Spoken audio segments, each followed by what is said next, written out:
ప్రేమ మధురిమ part 10 రచయిత వెన్నెల గారు.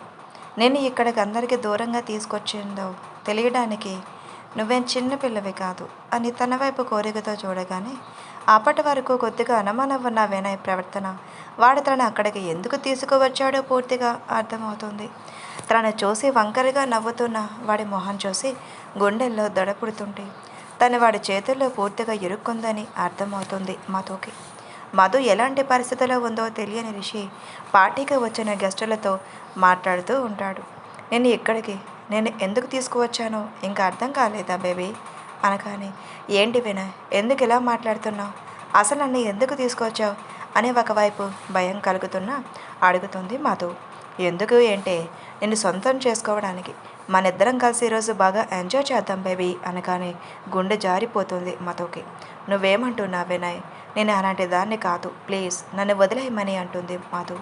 అయినా నువ్వు ఇలాంటి వాడివి కాదు, ఎందుకు ఇలా మాట్లాడుతున్నావు అని మధు అంటుంటే, నువ్వు ఎలాంటి దానివో నాకే చెప్తున్నావా మధు?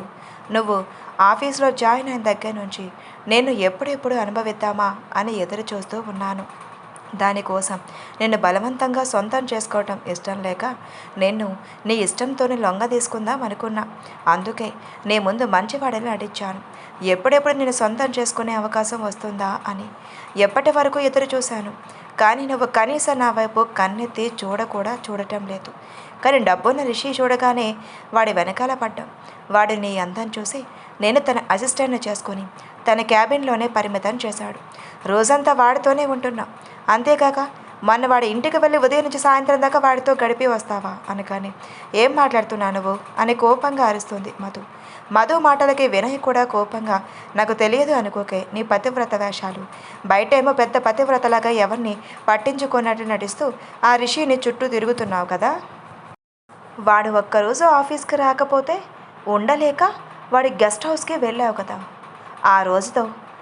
ఆ రోజంతా వాడితో బాగా ఎంజాయ్ చేసావా? అంత సుఖపెడుతున్నాడా వాడు నేను? వాడు ఆఫీస్కి ఒక్కరోజు రాకపోతే వాడికి దూరంగా ఉండలేకపోయా? అలాంటప్పుడు నా దగ్గరికి రావచ్చు కదా బేబీ. నేను కూడా నిన్ను డిసప్పాయింట్ చేసేవాడిని కాదు అని వంకరగా నవ్వుతాడు. వినయ్ మాటలకు వాడి మీద అసహ్యం పడుతుంది మధుకి. వాడు ఎంత నీచంగా ఆలోచిస్తున్నాడో అర్థమై అంతకు అంత భయం పెరుగుతూ వాడి దగ్గర నుండి ఎలా బయటపడాలో అర్థం కాకుండా ఉంటుంది. ఆ రోజు వాడితో బాగానే ఎంజాయ్ చేసావు కదా, ఈరోజు నన్ను సుఖపెట్టు అని అడుగుతాడు. వినయ్ మాట్లాడే మాటలు బాధ, దుఃఖం అన్నీ కలగలిపి ఒకేసారి వస్తాయి మధుకి. ప్లీజ్, నువ్వు నన్ను తప్పుగా అనుకుంటున్నావు. నేను అలాంటి దాన్ని కాదు. సార్కి ఒంట్లో బాగోకలేకపోతే చూడటానికి వెళ్ళాను అంతే అని మధు ఎంత బ్రతిమిలాడుతూ ఉన్నా వినడానికి సిద్ధంగా లేడు వినయ్. అయినా సరే నేను నిన్ను సొంతం చేసుకోవటానికే ఎప్పటి నుండో వెయిట్ చేస్తున్నాను. ఇలాంటి అవకాశం నాకు మళ్ళీ రాదు. అయినా నువ్వు ఇంకా స్పృహలోనే ఎలా ఉన్నావే? నీకు ఆల్రెడీ మత్తు కలిపిన జ్యూస్ పంపించాను కదా, నువ్వు అది తాగావు కదా, అయినా ఇంకా స్పృహలోనే ఎలా ఉన్నావు అని ఆలోచిస్తూ ఉంటాడు వినయ్. ఏంటి, జ్యూస్లో మత్తు కలిపావా అని మరోసారి ఆశ్చర్యపోతుంది మధు. మరి నా సేఫ్టీ నేను చూసుకోవాలి కదా బేబీ, అందుకే జ్యూస్లో మత్తు కలిపి ఇచ్చాను. నువ్వు స్పృహలో లేకుండా మత్తులో ఉన్నప్పుడే నిన్ను అనుభవిద్దాం అని అనుకున్నాను. తర్వాత నీకు స్పృహ వచ్చినా ఏం జరిగిందో తెలుస్తుంది, కానీ ఎవరు చేశారో తెలియదు. మేము సేఫ్ అయిపోతాం అని అనుకున్నాను. కానీ నీ అదృష్టం ఏంటంటే నీ మీద ఇంకా అది ప్రభావం చూపించలేదు. నీకు తెలియకుండానే నిన్ను అనుభవించి వెళ్ళిపోదాం అని అనుకున్నాను. కానీ దానిలో మజా ఏముంటుంది? కానీ నువ్వు ఇప్పుడు స్పృహలోనే ఉన్నావు కదా, 1 గంట నాకు కోఆపరేట్ చెయ్యు అని అంటూ తన షర్ట్కి ఉన్న ఒక్కో బటన్ విప్పుతాడు వినయ్. వినయ్ ఆలోచన ఎంత క్రూరంగా ఉందో వాడి మాటల్లో వాడే చెప్తూ ఉంటే వాడి ఎంత రాక్షసుడో అర్థమవుతుంది మధుకి. తను ఆఫీస్లో జాయిన్ అయిన దగ్గర నుండి వాడి ప్రవర్తన అంతా తన కళ్ళ ముందు మెదులుతుంది. అవసరం ఉన్నా లేకపోయినా తనతో మాట్లాడటం, కావాలని తన దగ్గరకు ఉండడానికి ట్రై చేయటం అన్నీ గుర్తుకు వచ్చి వాడు తన ముందు కావాలనే అలా నటించాడు అని అర్థమవుతుంది మధుకి. ఏంటి మధు, ఏం ఆలోచిస్తున్నావు? నా నుండి ఎలా తప్పించుకోవాలి అని చూస్తున్నావా? అది నీ వల్ల కాదు. ఈరోజు నువ్వు నాకు ఎట్టి పరిస్థితిలో దక్కి తీరాల్సిందే అని రాక్షసంగా అంటుంటే వాడి తీరు చూసిన మధుకి ఒంట్లో వణికి పుట్టి, ప్లీజ్ హెల్ప్ హెల్ప్ అని మధు ఎంత అరుస్తూ ఉన్నా కూడా ఎవరు రారు. నువ్వు ఎంతగా అరిచి గీపెట్టినా కూడా ఇటువైపు ఎవరు రారు. అందరూ పార్టీలో ఎవరి గోలలో వాళ్ళు ఉన్నారు. ఇక్కడ మనల్ని పట్టించుకునే వాళ్ళు ఎవరు ఉండరు. ఎవరు మనల్ని డిస్టర్బ్ చెయ్యరు. అందుకే కావాలనే టైం చూసి నీకు తప్పించుకోవటానికి ఏ అవకాశం లేకుండా ఈరోజు నేను ప్లాన్ చేశాను. ఈరోజు నా నుండి నువ్వు తప్పించుకోలేవు అని అనగానే మధుకి ఒంటి నిండా ఒక్కసారిగా చెమటలు పడతాయి. ప్లీజ్ వినయ్, నన్ను వదిలేయండి, నేను అలాంటి దాన్ని కాదు అని చేతులెత్తి ఎంత వేడుకున్నా కూడా ఆ రాక్షసుడు వదిలిపెట్టాడు. ఒక్కసారిగా మధు దగ్గరికి వచ్చి తన దగ్గరకు లాక్కుంటాడు. తను ఎంతగా గింజుకుంటున్నా మధుని గట్టిగా తన చేతులతో బిగించి తనని ముద్దు పెట్టుకోబోతాడు. వెంటనే తన ముఖాన్ని పక్కకు తిప్పేస్తుంది. ఒకవైపు ఒంట్లో ఓపిక నశించిపోతూ ఉన్న లోపల బలమంతా కూడగట్టుకుని వినయ్ని ఒక్క తోపు తోసి రూమ్ డోర్ తీయటానికి అటువైపు పరిగెడుతుంది. తనని డోర్ వైపు వెళ్ళనీయకుండా వెనక నుండి పట్టుకుంటాడు. తన పట్టుకున్న చేతిని తన నోటితో కొరికి ముందుకు వెళ్ళబోతుంది.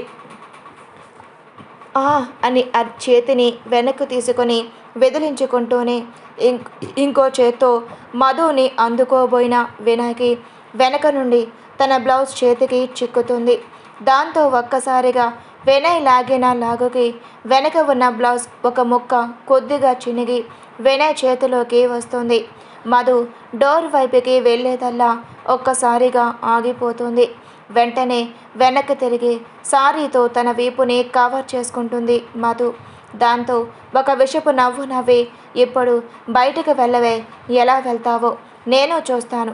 నీ అవతారం చూసిన వాళ్ళకి మన మధ్య అంతా అయిపోయిందని నేను చెప్తాను అని వెకిలిగా నవ్వుతాడు వినయ్.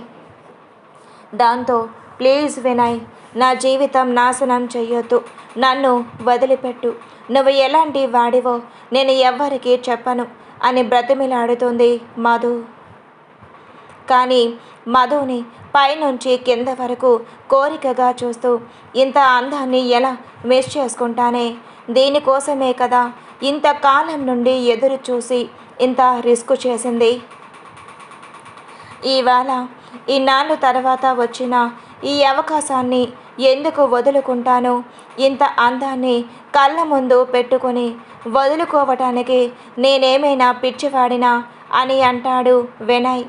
వినయ్ తన వైపుకి రావటం గమనించి చేతికి అందిన వస్తువులన్నీ తన మీదకు విసిరేస్తూ ఉన్నా కూడా ఆగడు వినయ్. మధు ఎంత వేడుకున్నా కానీ ఆ రాక్షసుడు కరగడు. ఒక్కసారిగా మధుని మంచం మీదకు తోసి తన వైపు అదోలా చూసి, ఇప్పుడు ఎలా తప్పించుకుంటావు నా నుండి అని వంకరిగా నవ్వుతాడు వినయ్. ఒక్కొక్క అడుగు ముందుకు వేస్తూ మధు వైపుకి రాబోతుంటే కొద్ది కొద్దిగా మంచం మీదే వెనక్కి జరుగుతూ ఉంటుంది మధు. మధుకి ఈ రోజుతో పూర్తిగా తన జీవితం నాశనం కాబోతుంది అని అర్థమైపోతుంది. ఒక్కసారిగా తన వాళ్ళందరూ గుర్తుకొస్తారు.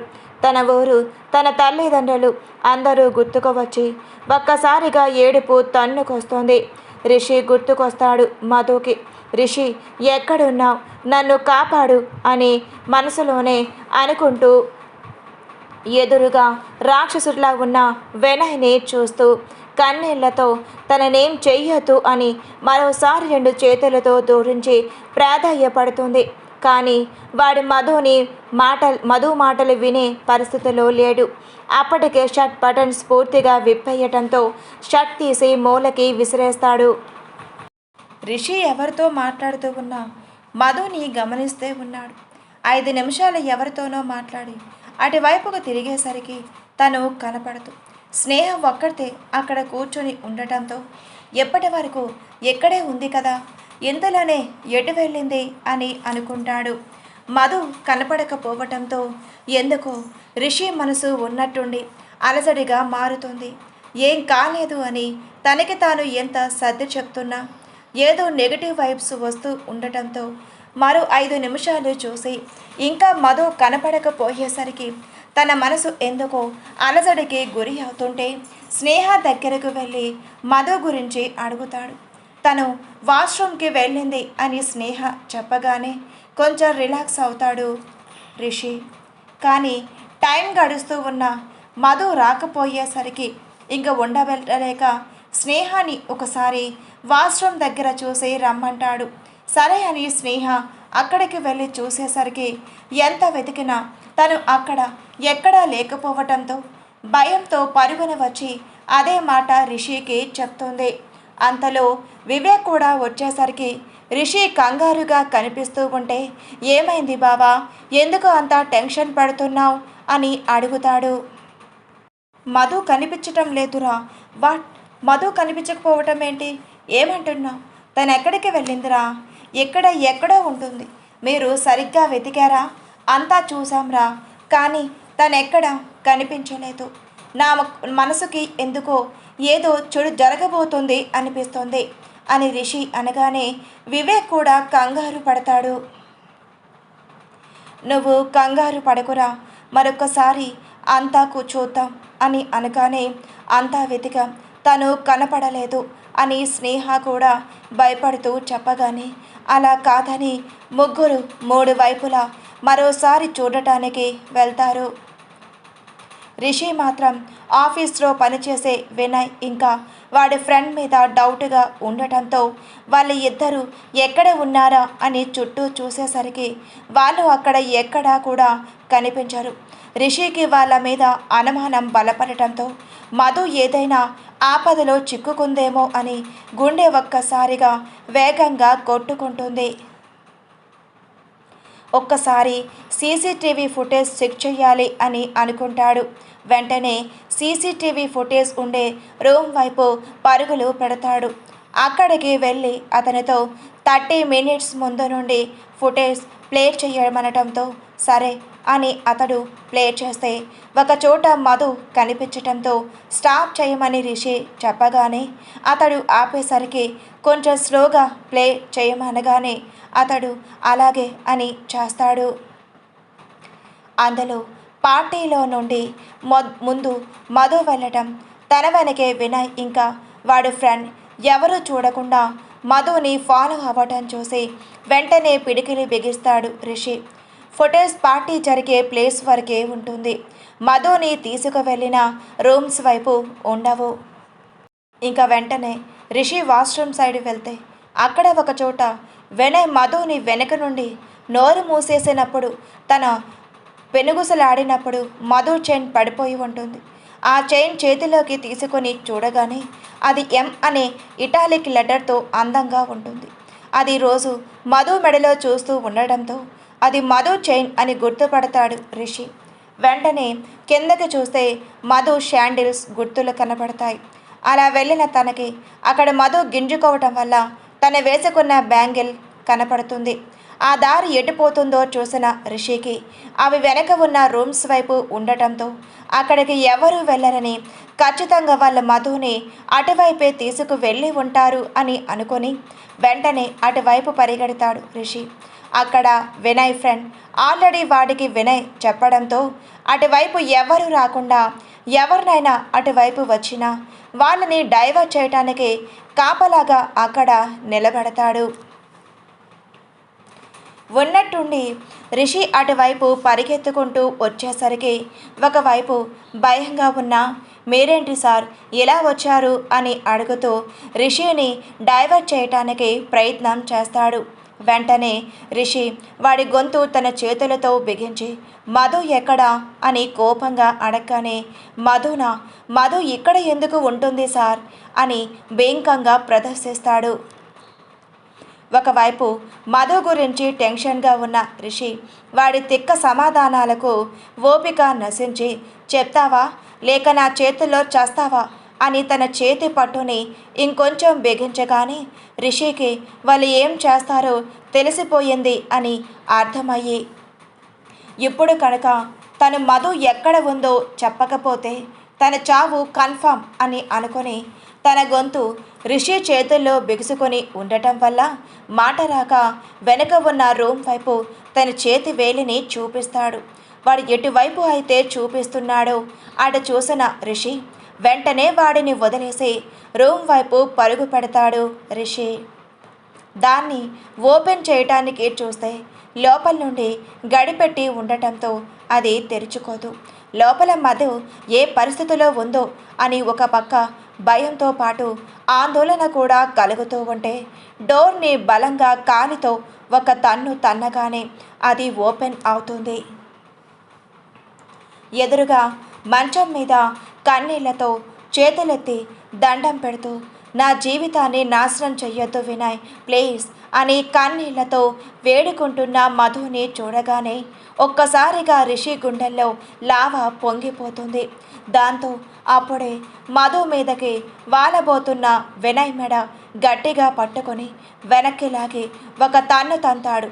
దాంతో అప్పటి వరకు మధు తన సొంతం కాబోతుంది అనుకున్న ఆనందంలో ఉన్న వినయ్ తన ఎదురుగా ప్రళయకాల రుద్రుడిలా కళ్ళల్లో నిప్పులు చెరుగుతూ తన మృత్యువుకి మరో రూపంగా కనబడుతూ ఉన్న రిషిని చూసి భయంతో గుటకలు మింగుతాడు వినయ్.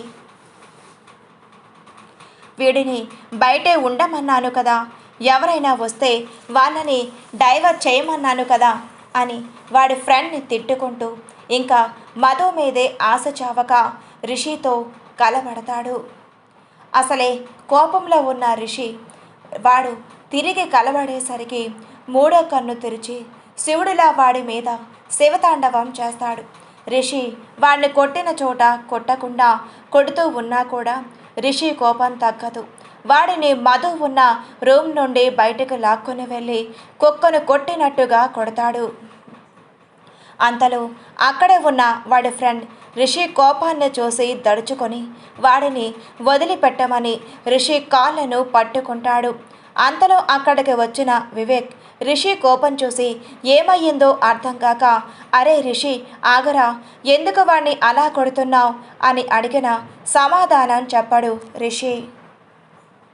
అరే ఆగరా, ఇంకా కొడితే వాడు చచ్చిపోతాడురా అని బలవంతంగా రిషి నడుం పట్టుకొని వెనక నుండి లాగటంతో అక్కడికక్కడే కింద పడిపోతాడు వినయ్. ఒంటి నిండా దెబ్బలతో ఎక్కడికక్కడ రక్తం కారుతూ ఉన్నా కూడా వాడిని చూసి రిషి ఆవేశం తగ్గకపోతూ ఉంటే అంతలోనే లోపల ఉన్న మధు గుర్తుకు వచ్చి వివేక్తో వీళ్ళిద్దరినీ తీసుకువెళ్ళి స్టోర్ రూమ్లో కట్టిపడే నేను వచ్చేదాకా వాళ్ళని వదిలిపెట్టకు, ముందు ఇక్కడి నుండి వాళ్ళని తీసుకొని వెళ్ళు అని చెప్పడంతో రిషి ఎందుకు ఇలా చెప్పాడో అర్థం కాకపోయినా వాళ్ళు ఏదో చేశారు అని అర్థమై వాళ్ళని సెక్యూరిటీ సహాయంతో అక్కడి నుండి తీసుకొని వెళ్ళిపోతాడు వివేక్ వాళ్ళ ఇద్దరిని అక్కడి నుండి తీసుకొని వెళ్ళిన తర్వాత మధు కోసం లోపలికి పరిగెత్తిన రిషికి మధు బెడ్ బ్రెస్ట్కి ఆనుకుని రెండు మోకాళ్ళపై పెట్టుకుని వాటి మధ్యలో తన తలను పెట్టుకుని ఏడుస్తూ అలికిడి వినపడగానే నా దగ్గరకు రావద్దు, నన్నేం చెయ్యొద్దు అంటూ భయంగా అరుస్తూ ఉంటే గంట క్రితం నిండు పున్నమిలా ఉన్న మధు మోము ఇప్పుడు అమావాస్య చీకటిలా కనపడుతూ సోగ దేవతల ఏకదాటిగా కన్నీరు కారుస్తూ ఉంటే వినయ్ని అక్కడికక్కడే చంపకుండా ఎందుకు వివేక్ చేత పంపించానా అనిపిస్తోంది రిషికి. వెంటనే మధు దగ్గరికి ఒక్క ఊదుటున వెళ్ళి మధు మధు అని ఎంత పిలుస్తూ ఉన్నా కూడా తన వైపు చూడకుండా నా దగ్గరకు రావద్దు, వస్తే నేను చంపేస్తాను అంటూ అరుస్తూ ఉంటే రిషికి పిచ్చి పట్టినట్లుగానే ఉంటుంది. వెంటనే తనకి దగ్గరగా వెళ్ళి తన చెయ్యి పట్టుకొని తనని తన కౌగిల్లోకి లాక్కొని, మధు ఇటు చూడు, నేను రిషిని, ఒక్కసారి నన్ను చూడు అని చిన్న పిల్లకి చెప్పినట్లుగా చెబుతూ తన వెన్ను నెమరుతూ నెమ్మదిగా చెప్తున్నా కనీసం తల ఎత్తి కూడా చూడదు మధు. ఇంకా ఆపకుండా ఏడుస్తూ ఎక్కెళ్ళి పెడుతూ ఉన్న మధుని చూడగానే రిషి గుండెల్లో అగ్ని పర్వతాలే బద్దలవుతాయి. ఎన్నోసార్లు వాళ్ళ మీద అనుమానం వచ్చింది రిషికి. మధుని వాళ్ళ దగ్గర కాకుండా తన దగ్గరే ఉంచుకున్నాడు.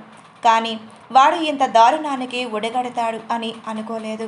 ఇప్పుడు వాడు చేసింది చూసి వాడిని నిర్లక్ష్యంగా తీసుకున్నందుకు తన మీద తనకే కోపం వస్తుంది. మధుని ఇంకా తన గుండెల్లోకి పొదుముకొని, మధు ఇటు చూడు, నేను రిషిని, వాడు వెళ్ళిపోయాడు, ఇంకా రాడు, నీకు ఇప్పుడు ఏ భయం లేదు, నేను నీ దగ్గరే ఉన్నాను, ఒక్కసారి తల ఎత్తి నన్ను చూడు అని అనునయంగా చెప్తూ ఉంటే రిషి గొంతు మధు చెవులకి నెమ్మదిగా చేరుతూ ఉంటే అది తనకి చాలా పరిచయమైన గొంతులా అనిపిస్తుంటే నెమ్మదిగా కళ్ళు పైకి ఎత్తి చూస్తుంది మధు. తన నీళ్లను నిండిన కళ్ళకి అతి దగ్గరగా మసకగా రిషి కనపడుతూ ఉంటే తను రిషి నేనే అని గుర్తుపట్టి ఒక్కసారిగా రిషి అని తన 2 చేతులతో చుట్టుకొని ఏడుస్తూ వాడు వాడు అంటూ ఏడుస్తూ ఏదో చెప్పటానికి ట్రై చేస్తూ కళ్ళ వెంట నీళ్లు ధారాళంగా కారిపోతూ ఉంటే ఏడ్చి మాట కూడా సరిగా రాకపోతుంటే ఇంకా గట్టిగా ఏడుస్తూ ముక్కుతో శ్వాసని ఎగబీలుస్తూ రిషిని గాఢంగా కౌగిలించుకుంటుంది మధు పరిస్థితి అర్థమైన రిషి చాలాసేపటి వరకు మధుని తన కౌగిల్లోనే బంధించి ష్ అని తన్ని ఊరుకోబెడతాడు. తన వెన్ను నెమరుతో తన తల మీద ముద్దు పెట్టుకుంటాడు. అరగంట గడిచినా కూడా మధు ఏడుపు ఆపకపోతూ ఉంటే మధుని కొంచెం దూరం జరిపి, మధు ఒకసారి ఇటు చూడు అని రిషి ఎంత చెప్పినా వినకుండా తనని దూరం జరగనివ్వకుండా తిరిగి రిషిని చుట్టుకుంటూ, నన్ను వదిలిపెట్టొద్దు ప్లీజ్ రిషి, నాకు భయంగా ఉంది, నాకు దూరంగా ఉండకు ప్లీజ్, మళ్ళీ వాడు వచ్చేస్తాడు అని దీనంగా బ్రతిమిలాడుతూ ఉంటే రిషి గుండె 1000 మొక్కలవుతుంది. ఇక వాడు రాడు, వాడిని నేను కొట్టి పడేశాను, ఇక వాడు ఇక్కడికి రాడు, నిన్ను ఏం చెయ్యడు అని రిషి ఎంత చెప్తూ ఉన్నా అది మధు మెదడు వరకు చేరటం లేదు. ఎంతసేపటికి కూడా నన్ను వదలొద్దు, నువ్వు నాతోనే ఉంటావు కదూ అని రిషి కళ్ళల్లోకి చూసి దీనంగా అడుగుతూ ఉంటే రిషి హృదయం బాధతో మూలుగుతుంది. నిన్ను వదిలి నేను ఎక్కడకు వెళ్ళనురా, ఇటు చూడు, నాకు నువ్వు అంటే ఎంత ఇష్టమో తెలుసా, చాలా ఇష్టం, నీ కంట్లో కన్నీళ్ళు నేను చూడలేను, ఈ విషయం నీకు ఎన్నో రోజులుగా చెప్పాలి అని అనుకుంటున్నాను, నువ్వు నా ప్రాణం మధు, అలాంటి నిన్ను వదిలి నేనెక్కడికి వెళ్తాను అని అనగానే మరోసారి రిషి కళ్ళల్లోకి చూస్తూ, నిజంగా నేనంటే నీకు ఇష్టమా, అయితే నన్ను ఒక్కదాన్నే వదిలి వెళ్ళవు కదా అని ఇంకా బేలగా అంటూ రిషి కళ్ళల్లోకి చూస్తూ ఉంటే మధు కళ్ళల్లోకి కూడా రిషి మీద తనకి ఉన్న నమ్మకంతో పాటు మరి ఏదో భావం కనపడుతుంటే ఒక్కసారిగా తన దగ్గరకు లాక్కొని గాఢంగా కౌగిలించుకొని తన పెదవులతో మధు పెదవులని అందుకుంటాడు రిషి. ఆ ముద్దులో కోరిక లేదు, కేవలం నేను నీకు ఉన్నాను అనే భరోసా కల్పిస్తూ ఉంటే ఎన్నాళ్ళగానో మధు మీద రిషికి ఉన్న ప్రేమనంతా తన ముద్దుతో తెలుపుతూ ఉంటే అప్పటి వరకు మధు తన గుండెల్లో రిషి మీద అణచిపెట్టిన ప్రేమ తనకే తెలియకుండా ఆ క్షణం బయటకు వస్తుంది. రిషిని ఇంకా గాఢంగా హత్తుకుని తన తొలి ముద్దుకి సహకరిస్తుంది.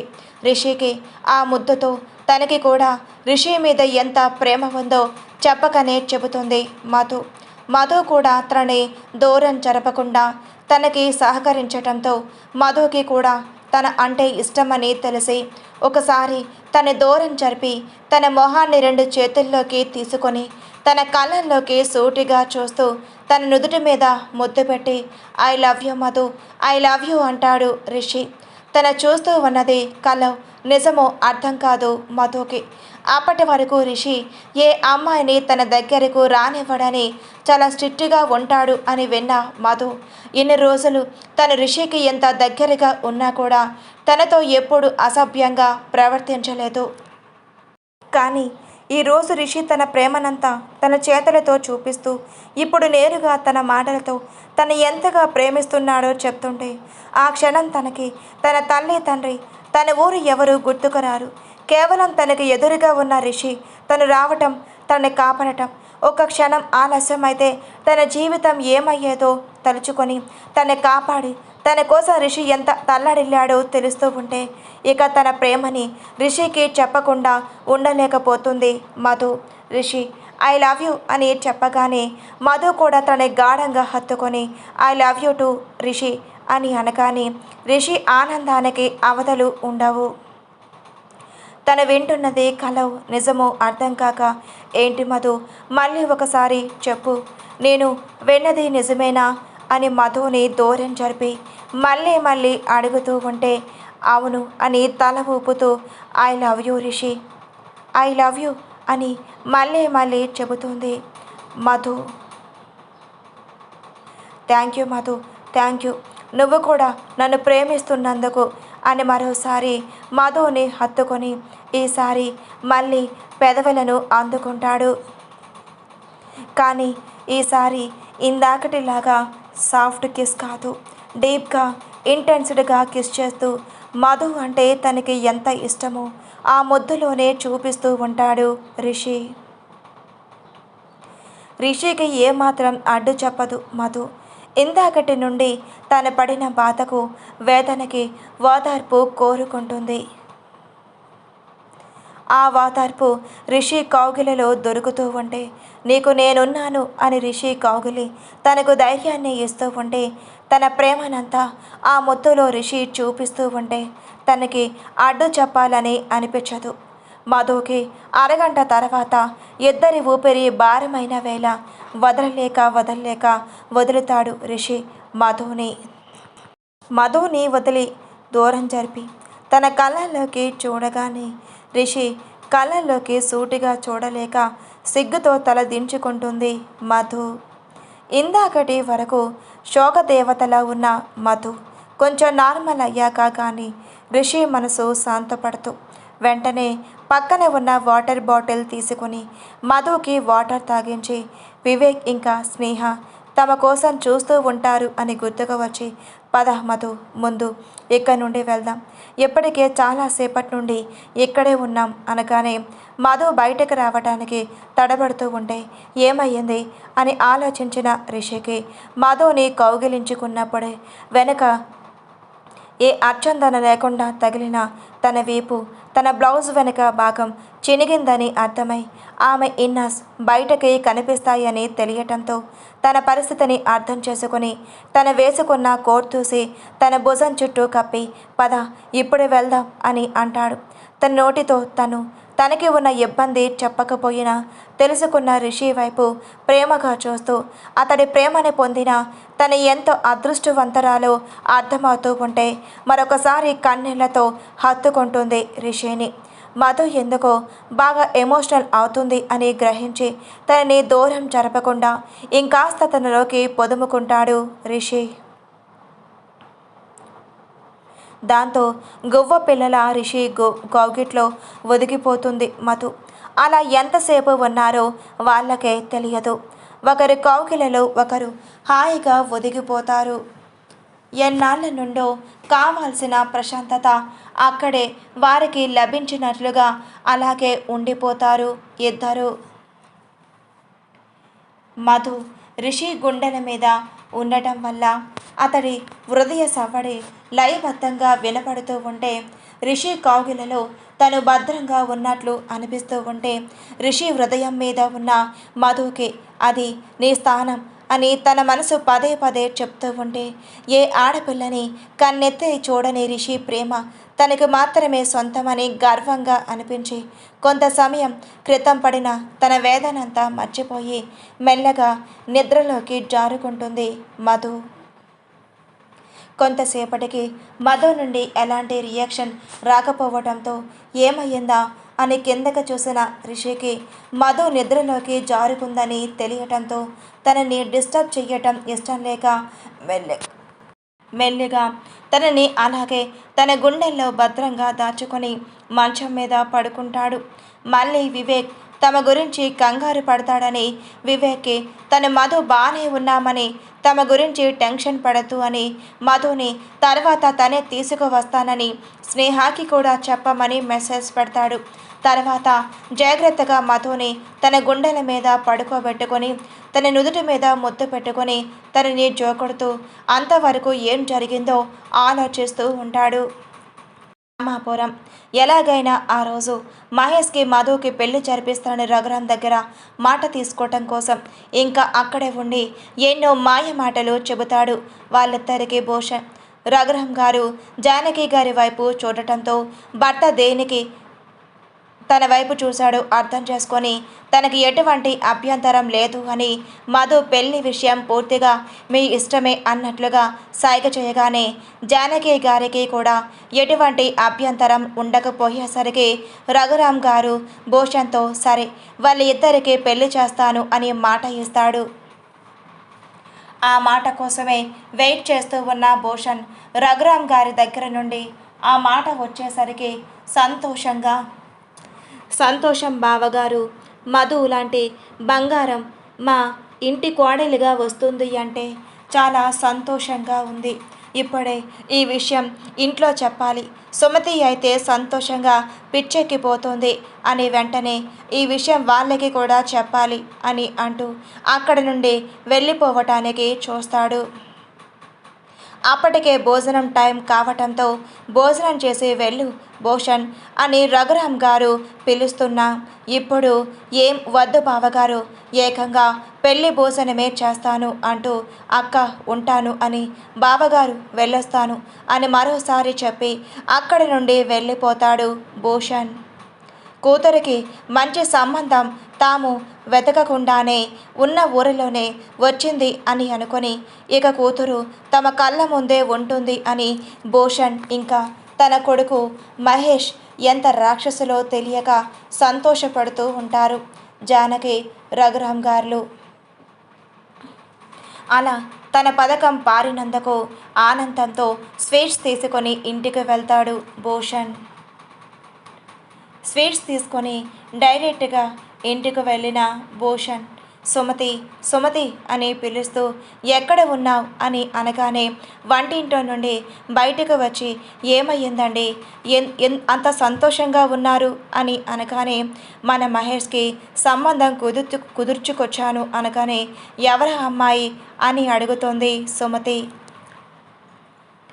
ఎవరో చెప్పు చూద్దాం అని అనగానే నాకేం తెలుసండి అని అనగానే నీకు తెలిసిన అమ్మాయి, నీకు నచ్చిన అమ్మాయి అనగానే ఎవరా అని కాసేపు ఆలోచించి నాకు తెలియట్లేదండి మీరే చెప్పండి అని అంటుంది సుమతి. నా సంతోషం చూసి కూడా ఇంకా అర్థం కాలేదా అని అంటుంటే అయోమయంగా మొహం పెట్టిన సుమతిని చూసి పిచ్చి సుమతి ఇంకెవరు మన మధు అనగానే ఏంటండి మీరు చెప్పేది నిజమా, అన్నయ్య గారు వదిన దీనికి ఒప్పుకున్నారా అని అనగానే అవును సుమతి, బావగారు నాకు వాళ్ళ ఇద్దరికి పెళ్లి చేస్తాను అనే మాట కూడా ఇచ్చారు, అందుకే సంతోషంతో ఈ స్వీట్స్ కూడా తెచ్చాను అని అనగానే తెగ సంతోషపడిపోతుంది సుమతి. నాకు చాలా సంతోషంగా ఉందండి, ఈ సంతోషంలో ఏం చెయ్యాలో కూడా అర్థం కావట్లేదు అనగానే వెళ్ళు ఈ స్వీట్స్ అందరికీ పంచి నీ సంతోషాన్ని అందరితో పంచుకో అని అంటూ సుమతిని మాయ చేసి రఘురాం గారు మహేష్కి మధుని ఇచ్చి పెళ్లి చేయడానికి మాట ఇచ్చిన విషయం ఊరందరికీ తెలిసేలా చేస్తాడు. అలా ఊరంతా ఆ విషయం తెలిస్తే తమ్ముడు పరశు, కొడుకు అభి ఈ పెళ్ళి వద్దని చెప్పినా ఇచ్చిన మాట కోసమైనా ఊరంతా విషయం తెలిసిపోతుంది కనుక చచ్చినట్టు ఈ పెళ్లి చేస్తాడని ప్లాన్ చేస్తాడు భూషణ్. స్టేషన్లో ఉన్న సూర్యకి భూషణ్ తన కొడుకును బెయిల్ ఇచ్చి విడిపించుకొని తీసుకువెళ్ళాడని తెలిసేసరికి అప్పటి వరకు వాడి కేసు తీసుకోవటానికి ఏ లాయర్ ముందుకు రాలేదు. వాడికి వ్యతిరేకంగా అంత స్ట్రాంగ్గా ఎవిడెన్స్లు ఉన్నాయి. అయినా వాడి కేసును టేకప్ చేసిన లాయర్ ఎవరు, క్షణంలో బెయిల్ తెచ్చిన పర్సన్ ఎవరు అని ఆలోచిస్తాడు. ఎస్ఐకి ఫోన్ చేసి ఆ రోజు మహేష్కి బెయిల్ ఇచ్చిన లాయర్ ఎవరు అని అడుగుతాడు. ఎస్ఐ వెంటనే ఆయన లాయర్ ప్రకాష్ సార్, మన హోమ్ మినిస్టర్ గారికి లీగల్ అడ్వైజర్ అని వినయంగా చెప్తాడు ఆ ఎస్ఐ. ఎక్కడో రామాపురంలో ఉండే వీడికి హోమ్ మినిస్టర్ గారి లీగల్ అడ్వైజర్ వచ్చి స్వయంగా బెయిల్ ఇచ్చాడా? అసలు వీడికి వాడికి ఏంటి సంబంధం? వీడు ఫోన్ చేయగానే క్షణాల్లో వాడు పరిగెత్తుకుంటూ వచ్చి ఎందుకు బెయిల్ ఇచ్చి వాడిని విడిపించాడు అని ఆలోచించిన సూర్యకి హోమ్ మినిస్టర్ కొడుకు చేస్తున్న వ్యాపారంలో ఎవరికీ తెలియకుండా ఇంకా ఎవరో వ్యక్తి ఉన్నట్లుగా అప్పుడు వచ్చిన అనుమానం, వాడు భూషణ్ కాదు కదా అని అనుమానంగా అనుకుంటాడు. ఒకసారి భూషణ్ ఫోన్ కాల్ రికార్డ్స్ తనకి పంపమని చెప్పాడు సూర్య. అరగంటలో భూషణ్ ఫోన్ కాల్స్ రికార్డ్స్ అన్నీ సూర్య మెయిల్కి వస్తాయి. వెంటనే తన ల్యాప్టాప్ అందుకొని ఆ వివరాలు అన్నీ మరోసారి చెక్ చేస్తాడు. దానిలో చాలాసార్లు హోమ్ మినిస్టర్ కొడుకుతో మాట్లాడినట్టు కాల్స్ ఉంటాయి. వాళ్ళ అక్రమ వ్యాపారానికి సంబంధించిన మాటలు మాట్లాడటం ఏమీ లేకపోయినా కూడా ఆ రోజు భూషణ్ ఎంతోమంది లాయర్లకు ఫోన్ చేసినా అందరూ తన కొడుకుని విడిపించడం తమ వల్ల కాదు అని అనటంతో హోమ్ మినిస్టర్ కొడుకుకి ఫోన్ చేస్తాడు. నేను ఇప్పుడు పలానా ఏరియా పిఎస్ దగ్గర ఉన్నాను, నా కొడుకు స్టేషన్లో ఉన్నాడు, అర్జెంటుగా నా కొడుకు విడుదల కావాలి, అందుకు నువ్వు ఏం చేస్తావో నాకు తెలియదు, నా కొడుకు ఇంకొక పావు గంటలో బయటికి రావాలి అనగానే హోమ్ మినిస్టర్ కొడుకు సరే సరే నేను చూసుకుంటాను, వెంటనే నా లాయర్ని బెయిల్ పేపర్స్తో సహా అక్కడికి పంపిస్తాను అని చెప్పి ఫోన్ పెట్టేస్తాడు. హోమ్ మినిస్టర్ కొడుక్కి భూషణ్తో ఏం సంబంధం? భూషణ్ మాటకి అంతగా ఎందుకు భయపడుతున్నాడు హోమ్ మినిస్టర్ కొడుకు అన్న అనుమానం సూర్యకి తల ఎత్తి, ఇవన్నీ చూస్తూ ఉంటే వాళ్ళిద్దరికీ ఏదో సంబంధం ఉంది, ఏంటా సంబంధం అని ఆలోచించిన సూర్యకి మైకేల్ యొక్క రైట్ హ్యాండ్ అయిన రాకీ మొబైల్ లొకేషన్ రామాపురం గ్రామం నుండి ట్రేస్ చేయటం గుర్తు వస్తుంది. మైకేల్ని రాకీని అక్కడ కానీ వీడు దాచిపెట్టాడా అని అనుమానం కూడా వస్తుంది సూర్యకి. అందుకే వాడి కొడుక్కి వెంటనే బెయిల్ ఇప్పించాడా అని అనుకుంటాడు. అదే కనుక నిజమైతే నా అనుమానం కరెక్టే అన్నమాట. ఆ రోజు మా చేతుల్లో తప్పించుకున్న వాళ్ళ ఇద్దరిని ఎవరికి తెలియకుండా, వాళ్ళది పల్లెటూరు కాబట్టి ఎవరికి అనుమానం రాదు అని అక్కడ దాచి ఉంటాడు. ఈ కాల్ రికార్డింగ్స్ అన్నీ చూస్తుంటే హోమ్ మినిస్టర్ కొడుకు చేస్తూ ఉన్న అక్రమ వ్యాపారాలు వెనుక ఉన్న మాస్టర్ మైండ్ అంతా భూషణ్దే అని అర్థమైపోతుంది సూర్యకి. మీనాక్షి గారు మూర్తి గారి తూర్చికి అసిస్టెంట్గా పనిచేసిన అమ్మాయి వివరాలు కావాలని అడిగేసరికి అతను హైదరాబాద్ బ్రాంచ్ మేనేజర్కి ఫోన్ చేసి తన వివరాలు పంపించమని అడుగుతాడు. స్వయంగా మూర్తి గారే ఫోన్ చేసి అడగటంతో మేనేజర్ వెంటనే మధు యొక్క డీటెయిల్స్, తన ప్రొఫైల్ మొత్తం మూర్తి గారికి సెండ్ చేస్తాడు. తన ఫోన్కి వచ్చిన నోటిఫికేషన్స్ సౌండ్స్ అది ఓపెన్ చేసి అందులో హైదరాబాదు నుండి మేనేజర్ పంపించిన వివరాలు ఉండటంతో వెంటనే దాన్ని మీనాక్షి గారికి సెండ్ చేస్తాడు. ఆ విషయం చెప్పడానికి మీనాక్షి గారికి ఫోన్ చేస్తారు మూర్తి గారు. వంటింట్లో వంట చేసుకుంటున్న మీనాక్షి గారి ఫోన్ హాల్లో మోగుతూ ఉంటే చేతులు కడుక్కొని నాప్కిన్కి తడి తుడుచుకుంటూ హాల్లోకి వచ్చి ఫోన్ ఎవరా అని చూసేసరికి అది మూర్తి గారి నుండి రావటంతో తను రిషి అసిస్టెంట్ గురించి కనుక్కోమని చెప్పిన విషయం గుర్తుకు వచ్చి స్పీడ్గా లిఫ్ట్ చేస్తుంది ఫోన్. హలో అన్నయ్య అనగానే, మేడం మీరు అడిగిన అమ్మాయి డీటెయిల్స్ పంపించాను మేడం, ఒకసారి చెక్ చేసుకోండి అని చెప్పడంతో ఎప్పటి నుండో ఆత్రంగా ఆ డీటెయిల్స్ కోసమే ఎదురు చూస్తూ ఉన్న మీనాక్షి వెంటనే థ్యాంక్స్ అన్నయ్య అని చెప్పి ఫోన్ కట్ చేసి వెంటనే మూర్తి గారి దగ్గర నుండి వచ్చిన మెసేజ్ని ఓపెన్ చేస్తుంది మీనాక్షి. ముందుగా మధు ఫోటో ఇమేజ్ రావటంతో దాన్ని టచ్ చేసేసరికి అది ఓపెన్ అవుతుంది.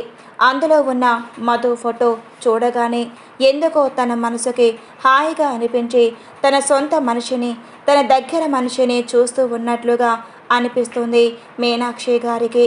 ఎంత అందంగా ఉంది, రిషికి చక్కని జోడీలా ఉంది. నిజంగానే వాడికి ఈ అమ్మాయి అంటే ఇష్టమైతే వెంటనే వాళ్ళతో మాట్లాడమని అరుణ్ గారికి చెప్పాలి అని అనుకుంటూ,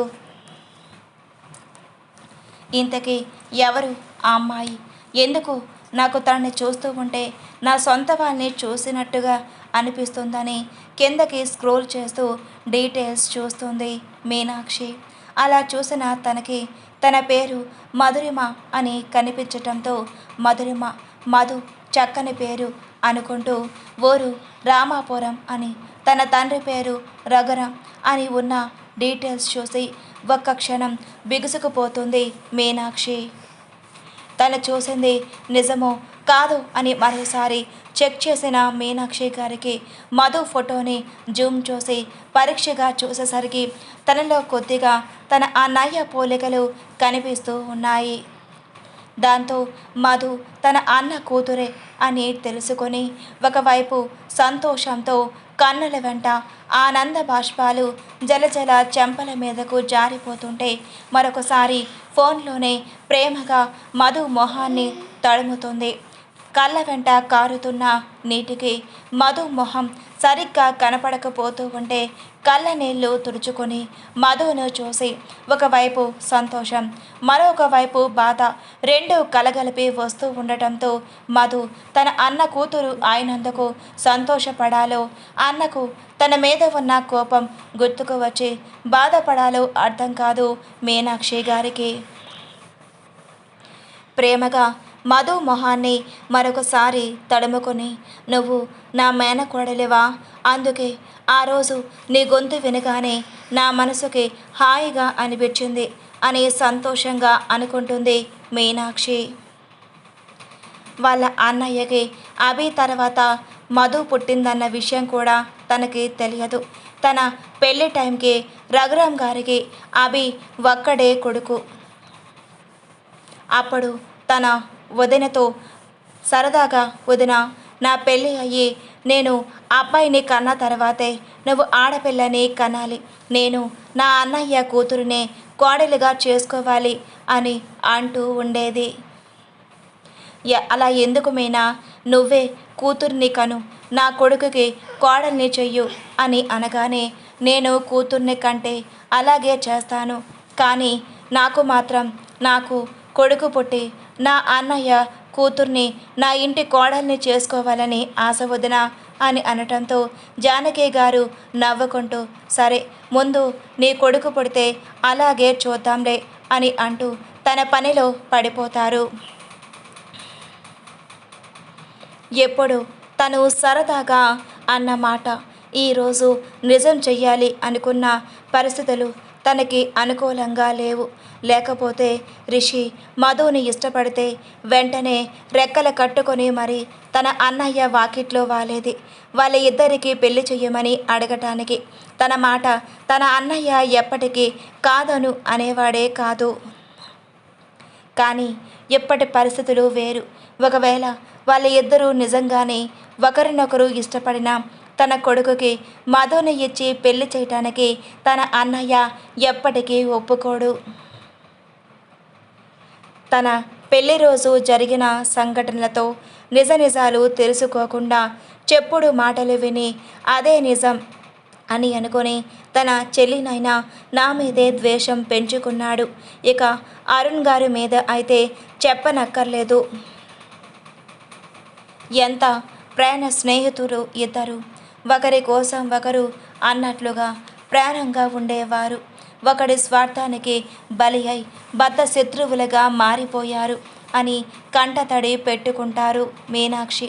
కనీసం మా మొహాలు చూడటానికి కూడా మా అన్నయ్య ఇష్టపడడు అలాంటిది తన కూతుర్ని నా కొడుక్కి ఇచ్చి పెళ్లి చేస్తాడా అని ఆలోచిస్తూ ఉంటుంది మీనాక్షి. రిషి నిజంగా మధుని ఇష్టపడితే తనని వదులుకోవటానికి ఎట్టి పరిస్థితిలో ఒప్పుకోడు. తన కోసం ఏం చెయ్యడానికి అయినా వెనకాడడు. రిషి మొండితనం గురించి బాగా తెలుసు మీనాక్షి గారికి. తనకి ఏదైనా నచ్చితే అది దక్కించుకునే వరకు ఊరుకోడు. వీళ్ళ ఇద్దరికి మధ్య రెండు కుటుంబాలు, ముఖ్యంగా మధు నలిగిపోవటం ఖాయం అని అనుకుని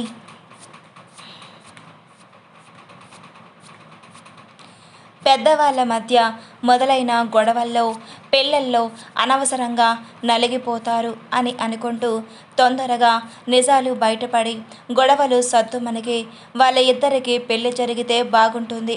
అలా జరగాలని దేవుడిని వేడుకొని పిల్లలు మనసులు కష్టపెట్టకు స్వామి అని కోరుకుంటుంది మీనాక్షి. ఆ విషయం అరుణ్ గారికి తొందరగా చెప్పాలి అని అనుకుంటూ ఫోన్ చేద్దామని చేతిలోకి తీసుకుని కూడా టైం చూసి ఇంకాసేపట్లో ఇంటికే వస్తారు కదా, ఈ విషయం ఫోన్లో కాకుండా డైరెక్ట్గానే చెప్తేనే మంచిది అని ఆయన రాక కోసం వెయిట్ చేస్తూ ఉంటారు మీనాక్షి గారు. విచిత్రం ఏంటంటే రిషి మధు ఒకరికొకరు ఐ లవ్ యూ చెప్పుకోవడం, రఘురామ్ గారు భూషణ్కి మధుకి మహేష్కి పెళ్లి చేస్తాను అని మాట ఇవ్వటం, మీనాక్షి గారికి మధు గురించి ఫోన్లో డీటెయిల్స్ రావటం, మూడు విషయాలు వేరు వేరు చోట్ల ఒకేసారి జరుగుతాయి. రిషి మెసేజ్ చూడటంతో వివేక్ స్నేహ కోసం తను ఎక్కడ ఉందా అని వెతుకుతూ వెళ్ళిన వివేక్కి స్నేహ తూగుతూ ఊగుతూ ఈ లోకంలో లేనట్లు మత్తుగా నడుస్తూ కనిపిస్తుంది. ఏమయ్యింది ఈ పిల్లకి? ఎప్పటి వరకు బాగానే ఉంది కదా, ఉన్నట్టుండి ఇలా ప్రవర్తిస్తుంది ఏంటి అని అనుకుంటూ అడ్డొచ్చిన వాళ్ళని తిడుతూ పక్కకి తోస్తూ ముందుకు వెళ్తున్న స్నేహాని చూసి, ఏయ్ ఏం చేస్తున్నావు నువ్వు? అలా ఎందుకు నడుస్తున్నావు? అసలు నువ్వు ఏం చేస్తున్నావో నీకైనా అర్థమవుతుందా అని అడుగుతూ ఉంటే, ఏదో మైకం కమ్మినట్లు ఎలా నడుస్తున్నాను, నా పాటకి నేను వెళ్తున్నాను అంతే కదా అని వివేక్ని గుర్తుపట్టకుండా మత్తుగా సమాధానం ఇస్తుంది స్నేహ. స్నేహ మాట తీరు చూసి ఇది స్పృహలో లేదు. పార్టీలో సాఫ్ట్ డ్రింక్ పాటు వేరే డ్రింక్ కూడా ఉండటంతో ఇది సాఫ్ట్ డ్రింక్ బదులు ఇంకేదో తాగినట్లుగా ఉంది. అందుకే ఇలా ప్రవర్తిస్తోంది అని అనుకుంటూ రిషి దీన్ని చూసుకోమని నాకు మెసేజ్ చేశాడు. ఇప్పుడు దీన్ని ఇలా వదిలిపెట్టి నేను వెళ్ళలేను. ఇలాంటి వాళ్ళందరూ నాకే తగులుతారు ఏంటో అని తల కొట్టుకుంటూ తన భుజం మీదే చెయ్యి నడుం మీద ఇంకో చెయ్యి వేయగానే కరెంట్ షాక్ కొట్టినట్లుగా అవుతుంది వివేక్ పరిస్థితి. ఏంటిది? దీని ఒంటి మీద చెయ్యి వెయ్యగానే నాకు ఇలా అవుతుంది అని తన తల విదిలించి మళ్ళీ స్పృహలోకి వస్తూ తనని జాగ్రత్తగా అక్కడ పక్కనే ఉన్న రూమ్లోకి తీసుకువెళ్ళగానే, ఓయ్ ఎవరు నువ్వు? ఇలా నా ఒంటి మీద చెయ్యి ఎందుకు వేస్తున్నావు? నన్ను ఎందుకు ఇక్కడికి ఒంటరిగా తీసుకొని వచ్చావు? నన్ను ఏదైనా చెయ్యాలి అనుకుంటున్నావా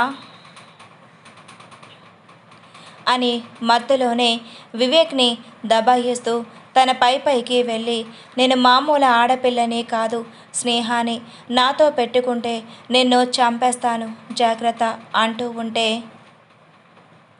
నాకు అంత ఆశ లేదులే, చేయక నీలాంటి దాన్నే నేను ఏదో చెయ్యాలి అని అంటుంటే, ఏంటోయ్ నువ్వనేది? నీలాంటి దాన్ని అంటే ఏంటి నీ ఉద్దేశం? నేను అందంగా లేనా అనా? నీకేం తెలుసు మా ఆఫీస్లో నా చుట్టూ ఎంతమంది తిరుగుతారో అని అనగానే, వాళ్ళకి నీ గురించి పూర్తిగా తెలిసినట్లు లేదు. నువ్వు పెద్ద కంత్రి దానివి, తెలిసి ఉంటే అలా తిరగలరే అని వివేక్ మనసులోనే అనుకుంటూ ఉంటే, పిచ్చిగా నవ్వుతూ, కానీ నేను ఎవరిని పట్టించుకోను, ఎందుకో తెలుసా?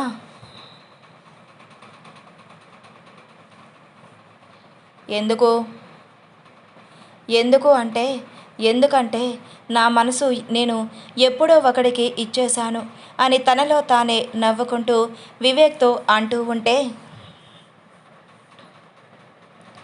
ఎవరమ్మా పాపం ఆ అమాయకుడు?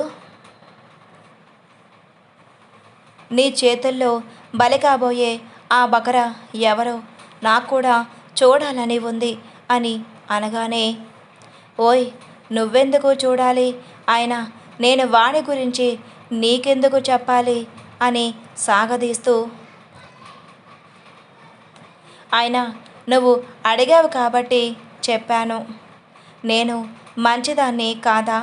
అందుకని నీకు చెప్తాలే అంటూ వివేక్ 2 భుజాలు పట్టుకొని పక్కనే ఉన్న సోఫాలో కూర్చోబెట్టి తను కూడా పక్కనే కూర్చొని, నేను ప్రేమించినవాడు ఎంత మంచివాడో తెలుసా? నన్ను 2 ఏళ్ల క్రితం ఒకసారి కొంతమంది రౌడీల నుండి కాపాడాడు. చాలా మంచివాడు. ఆ రోజే వాడి మంచితనం చూసి నేను ప్రేమించాను. కానీ తర్వాత వాడు నాకు కనపడలేదు అని బాధపడుతూ ఉన్నట్లు 2 చేతులతో తిప్పుతూ యాక్షన్ చేస్తూ చూపిస్తుంది. బ్రతికిపోయాడు, లేకపోతే నీ చేతిలో బుక్ అయ్యేవాడు అని అనుకుంటూ ఉంటే, ఏదో ఆలోచిస్తున్న వివేక్తో, ఓయ్ వింటున్నావా అని అనగానే, ఆహా వింటున్నాను చెప్పు. మరేమో ఆ రోజు తర్వాత వాడి కోసం ఎన్ని చోట్ల వెతికానో తెలుసా? కానీ వాడు ఎక్కడా కనపడలేదు. నేను చాలా బాధపడ్డాను. అలా వాడి కోసం వెతుకుతూ ఎదురు చూస్తూ 2 ఏళ్ళు గడిచిపోయాయి. ఇంట్లో ఏమో నాకు పెళ్లి చేస్తానని ఒకటే పోరు. అందుకే నేను ఇప్పుడే పెళ్లి చేసుకోను, కొన్నాళ్ళు జాబ్ చేస్తాను అని వంక పెట్టుకొని ఇక్కడికి వచ్చేశాను. ఆయన మా వాళ్ళు నన్ను వదలట్లేదు. నేను ఊరికి వెళ్ళినప్పుడు ఏదో ఒక తెలిసిన సంబంధం అని ఇంటి వరకు తెచ్చేశారు. నేను ఊరికి వెళ్ళినప్పుడు అలాగే చేస్తున్నారు అని అసలు ఊరికి వెళ్ళడమే మానేశాను.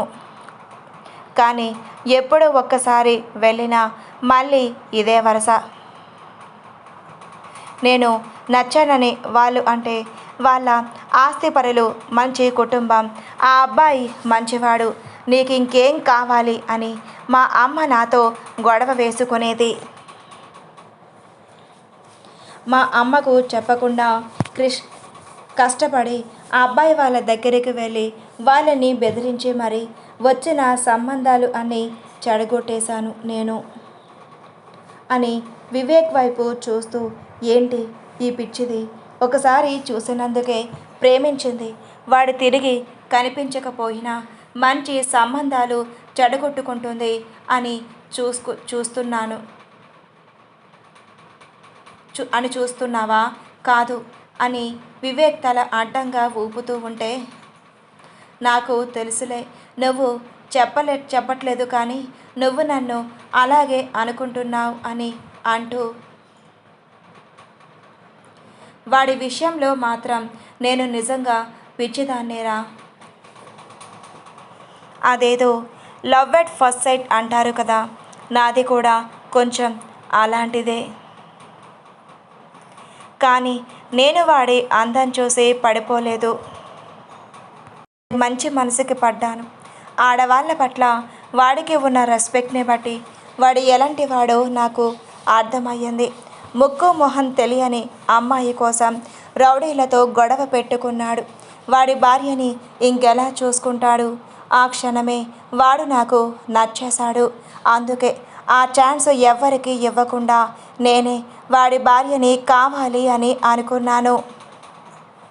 అందుకే వాడి కోసం ఎన్నాళ్ళైనా ఎదురు చూడాలి అనుకున్నాను.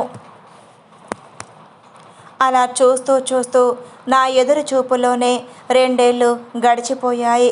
ఇక ఎప్పటికైనా నాకు కనపడతాడా లేదా అని నేను నిరాశ చెందుతూ ఉన్నప్పుడే ఒకరోజు అనుకోకుండా మా అమ్మ ఫోన్ చేసి గుడిలో ప్రదక్షిణలు చేస్తే నీకు మంచి మొగుడు వస్తాడంట, వెళ్ళి చెయ్యు అని చెప్తే ముందు నాకు కోపం వచ్చింది. నాకు మొగుడుగా వేరే ఎవరు వద్దు, వాడే కావాలి అని నేను వెళ్ళను అని చెప్పాను. కానీ మా అమ్మ చెప్పింది నేను వినిపించుకోలేదు. నన్ను సెంటిమెంట్తో లాక్ చేసి గుడికి వెళ్ళమని చెప్పింది. మా అమ్మను తిట్టుకుంటూనే నేను గుడికి వెళ్ళాను. కానీ గుడికి వెళ్ళిన నేను అక్కడ అనుకోకుండా వాడు కనపడేసరికి ఎంత సంతోషపడ్డానో నాకే తెలుసు. కళ్ళెదురుగా ఉన్న వాడిని చూసి సంతోషంలో పిచ్చిదాన్ని అయిపోయాను. ముందుగా గుడికి వెళ్ళమన్నందుకు మా అమ్మని తిట్టుకున్నా నేను. అక్కడ వాడు కనపడేసరికి మా అమ్మకి మనసులోనే థ్యాంక్స్ చెప్పుకున్నాను. ఆ దేవుడికి కూడా వాడిని నాకు చూపించినందుకు మనస్ఫూర్తిగా నమస్కరించుకున్నాను అని స్నేహ అంటుంటే,